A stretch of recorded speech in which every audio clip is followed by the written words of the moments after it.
Halo teman-teman semua, kembali lagi bersama saya Erik Irwansyah di channel ini. Bagi teman-teman yang baru mampir di channel ini, jangan lupa untuk selalu dukung channel ini dengan cara klik tombol subscribe. Dan jangan lupa untuk nyalakan lonceng notifikasinya, agar kalian gak ketinggalan kalau channel ini punya informasi terbaru dan juga bagi-bagi source code gratis buat kalian. Baiklah teman-teman, sesuai dengan judul videonya, pada kesempatan kali ini saya bakal memberikan sebuah source code, yaitu e-voting atau aplikasi voting secara online yang mungkin bisa mempermudah cara untuk melakukan voting, baik itu pemilihan OSIS, ketua kelas, atau lain sebagainya. Dan mungkin bisa menjadi sarana belajar kalian untuk lebih tahu, lebih mengenal bahasa pemrograman terutama di PHP. Di aplikasi ini sebenarnya dikhususkan untuk melakukan pemilihan untuk ketua OSIS ya teman-teman. Jadi teman-teman bisa mengganti sebenarnya untuk pemilihan yang lain sesuai dengan kebutuhan teman-teman. Baiklah teman-teman, kita mulai saja. Yang pertama-tama yang harus teman-teman lakukan adalah teman-teman harus mendownload aplikasinya yang sudah saya upload di GitHub. Teman-teman bisa klik di link deskripsi di bawah video ini. Link tersebut akan mengarahkan teman-teman ke GitHub saya, yaitu Erik Irwansyah 5. Di sana teman-teman langsung klik saja tombol hijau yang ada di sebelah kanan. Lalu teman-teman klik saja download zip. Setelah teman-teman selesai mendownload filenya, teman-teman harus ekstrak file tersebut di htdocs di folder di local disk C. Teman-teman pilih sampp, terus pilih htdocs, lalu teman-teman paste di sana. Selanjutnya yang perlu teman-teman lakukan adalah mengimport database ke local server kalian. Teman-teman yang pakai Windows, teman-teman pakai sampp, dan jika teman-teman pakai OS yang lain bisa menyesuaikan saja. Teman-teman buat database baru. Di sini kita bakalan mengimport database yang sudah kita download tadi. Teman-teman klik import, lalu teman-teman choose filenya. Buka file tadi di sampp di htdocs.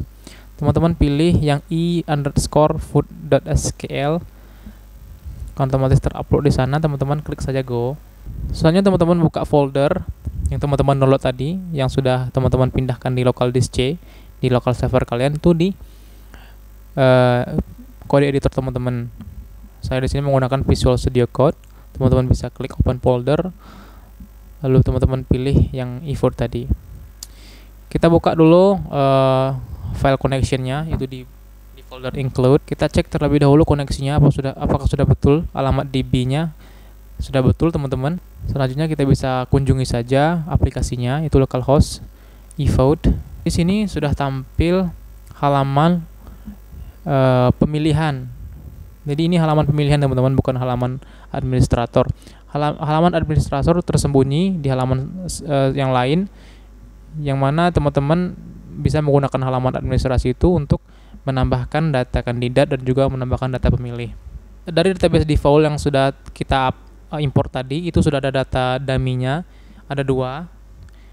ID user itu mendefinisikan niche-nya, full name itu namanya, dan seterusnya.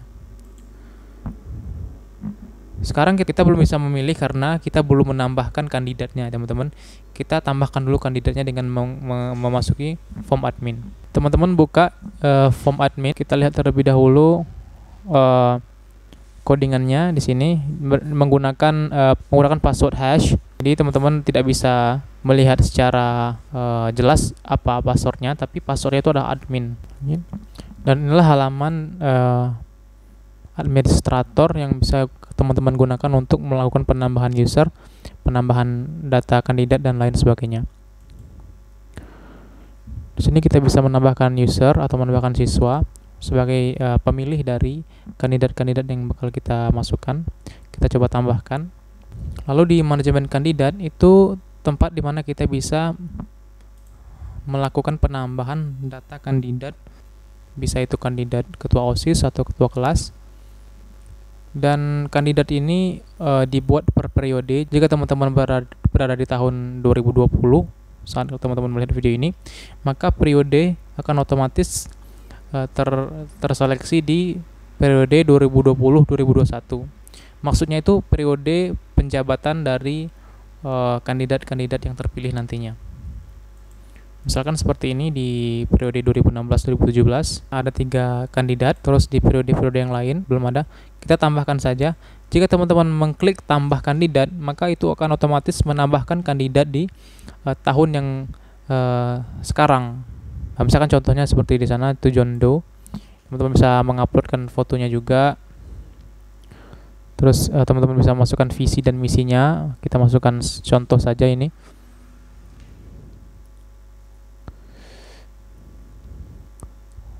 Kita tambahkan kandidat satu lagi.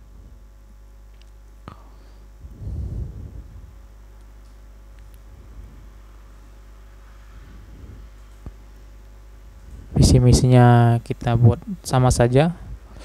Contoh, kita sudah punya 2 kandidat yang nanti siswa-siswa yang ada di sekolah tertentu yang menggunakan sistem e-vote ini bisa memilih satu di antara 2 kandidat yang sudah kita masukkan tadi. Teman-teman juga bisa menambah data kelas di sini. Misalkan teman-teman pengen menambahkan kelas yang lain seperti akuntansi atau KU, dan di sana siswanya tuh masih 0 karena kita belum memasukkan siswa yang jurusannya itu akuntansi. Maka kita bisa tambahkan terlebih dahulu siswa untuk akuntansi. Kelasnya sudah otomatis tersedia di sana, itu 10 KU. Teman-teman bisa tambah saja. Sudah bertambah siswanya. Oke teman-teman, kita langsung lihat saja di data user, sudah otomatis tersimpan. Dan di ID user itu mendefinisikan niche-nya. Kita coba melakukan voting terhadap 2 kandidat yang sudah kita masukkan tadinya. Kita masukkan nomor NISN-nya, kita masukkan nomor NIS-nya. Kita lihat di sini, itu kita bisa lihat visi misi dari calon ketua kelas atau ketua OSIS-nya dengan cara mengklik view.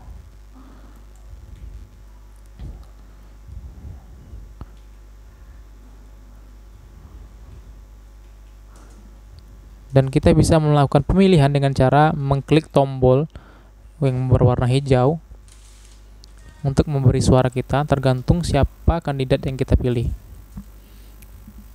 Ketika teman-teman sudah memilih, teman-teman akan diarahkan ke halaman yang lain, dan teman-teman bisa klik saja tombol kembali untuk kembali ke menu awal, yang mana teman-teman bisa bergiliran untuk melakukan voting jika teman-teman menggunakan satu komputer saja. Kita coba semua dari data yang sudah kita masukkan tadi. Setelah kita melakukan pemilihan di menu administrator, kita bisa melihat perolehan suara dari masing-masing kandidat. Dan di sana sudah diwakilkan oleh grafik, jadi teman-teman tidak perlu. Jadi teman-teman bisa dengan mudah melihat perhitungan suara. Kita lihat di sana itu John Doe itu memperoleh suara lebih banyak daripada Jane Doe. Maka teman-teman di sini bisa melihat siapa yang menang dari kedua kandidat ini. Teman-teman juga bisa melakukan penyimpanan data grafik ini dengan mengklik tombol simpan grafik yang ada di pojok atas sebelah kanan. Sudah selesai itu teman-teman alur aplikasinya. Selanjutnya mungkin kita bakalan tambahkan di sini karena kita tadi kan untuk masuk ke form admin atau login admin, kita harus secara manual mengubah alamat yang ada di kolom URL itu. Seharusnya tidak boleh seperti itu. Jadi kita harus tambahkan tombol di sini di menu vote di bawah tombol login itu untuk mengarahkan kita ke form login admin. Karena ketika program itu dibuka, program akan otomatis membuka halaman vote ini. Jadi tidak otomatis masuk ke halaman administrasi. Seharusnya kita sediakan juga tombol di sana untuk menuju ke login administrator. Kita buka kembali kode editor kita itu di form. Teman-teman bisa tambahkan saja di sana tombol. Kita berikan margin sedikit biar ada jarak antara tombol login dengan login admin. Kita berikan 3 pixel saja margin topnya.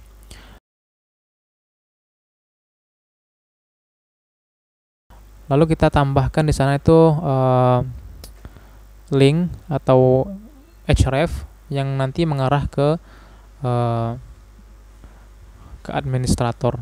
Teman-teman bisa tambahkan di sana itu admin slash, lalu teman-teman berikan kelas seperti button warning.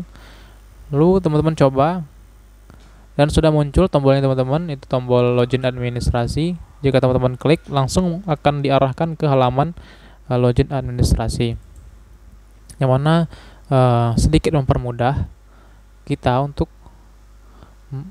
masuk ke menu administrasi. Selanjutnya teman-teman, ada satu lagi permasalahan. Jika kandidat kita tidak ada kandidat, kita hapus dulu kandidat. Dan saat kita pengen melakukan misalkan kita iseng-iseng gitu kan, untuk melakukan pemilihan tetapi kandidatnya tidak ada, maka programnya itu akan stuck karena belum ada data calon ketua. Kita tidak bisa kembali ke halaman utama tadi karena di sini udah terhalangi oleh session. Jadi alur logikanya teman-teman mungkin sudah tahu, jika ada session login maka tidak bisa kembali lagi ke halaman utama. Sebaliknya, jika teman-teman tidak ada session login, maka teman-teman tidak bisa berada di halaman ini. Sementara di sini kita tidak bisa kembali ke halaman utama lagi dan kita tidak bisa menghancurkan atau mendestroy session yang telah ada. Kita bisa melakukannya secara manual dengan cara masuk ke inspeksi dan mendestroy sessionnya melalui tab application dan clear site data. Jadi kita harus tambahkan terlebih dahulu link, karena kita arahkan ke logout. Nanti kita akan buat file baru, sini logout.php, dan di sini kita bakalan mendestroy session yang aktif, sehingga teman-teman bisa kembali lagi di halaman utama jika teman-teman terjadi kasus seperti tadi. Lalu di bagian headernya kita arahkan ke halaman utama, itu index.php. Jadi ketika teman-teman klik kembali, maka akan kembali ke menu utama. Dan semua ini namanya bug ya teman-teman. Jadi semua permasalahan sudah teratasi dan teman-teman bisa menggunakan aplikasi ini untuk kepentingan teman-teman sesuai dengan kebutuhan teman-teman. Oke teman-teman, sekian untuk bagi-bagi source code pada kesempatan kali ini. Nantikan program berbagi source code lainnya di channel ini. Makanya dukung channel ini agar selalu memberikan manfaat kepada teman-teman semua, terutama di bidang bahasa pemrograman. Oke teman-teman, saya Arik Ruansyah, pamit undur diri. Wassalamualaikum warahmatullahi wabarakatuh.